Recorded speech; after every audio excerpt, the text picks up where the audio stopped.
Start महोदय, विदेशी सहायता के बारे में मेरा विचार है कि जब हम आर्थिक दृष्टि से अपने पैरों पर खड़े न हो जाएं, हमें और अधिक विदेशी सहायता लेनी चाहिए। आप जानते हैं कि हमारी योजनाएं इस तरह बनाई गई थीं कि एक विशेष सोपान तक उनके लिए अधिकाधिक सहायता चाहिए। उसके बाद विदेशी सहायता रुक जानी चाहिए। कई लोग कहते हैं कि कुछ वर्ष पहले हमारी यह नीति नहीं थी और यह नेहरू जी की विचारधारा है, विचारधारा के विपरीत है। ऐसा कहना ठीक नहीं है कि उनके क्या विचार थे। जब तक हम अपने पैरों पर खड़े ना हो, मुझे अधिक विदेशी सहायता मांगने में कोई मानहानि नहीं लगती।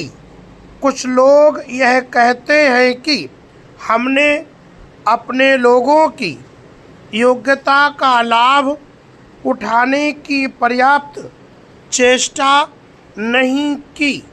मेरा विचार है कि नई क्षमता का उपयोग करने में हमने जो कुछ दिया है, कई बार तो करिश्मे या चमत्कार जैसा है। यह ठीक है कि कई बार योग्य व्यक्तियों को उपेक्षा की जाती है या कई बार उनकी योग्यता का पूरा उपयोग नहीं हो पाता। हमारी कुशलता ना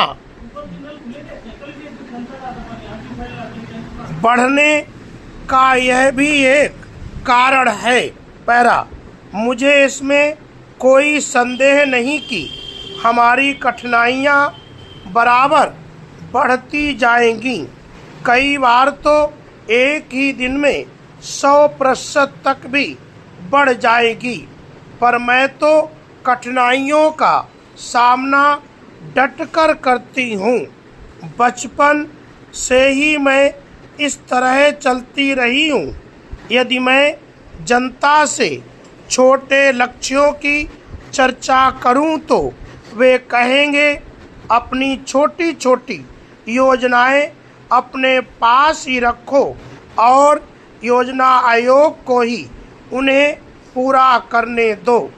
धन का बहुत महत्व होता है, परंतु योजनाओं को केवल पैसे के हिसाब से ही देखना सही दृष्टिकोण नहीं है।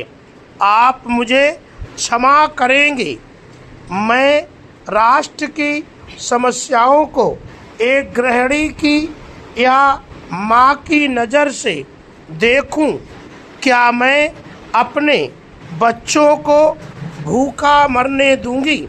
यदि मेरे पास दूध या दवाई या ऐसी ही किसी ज़रूरी चीज़ की कमी है तो मैं हाथ पर हाथ धरकर ये नहीं कहूँगी कि मेरे पास पैसे नहीं हैं।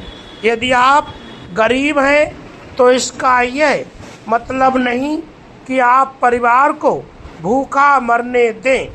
देश की बुनियादी ज़रूरतें तो पूरी करनी ही पड़ेगी।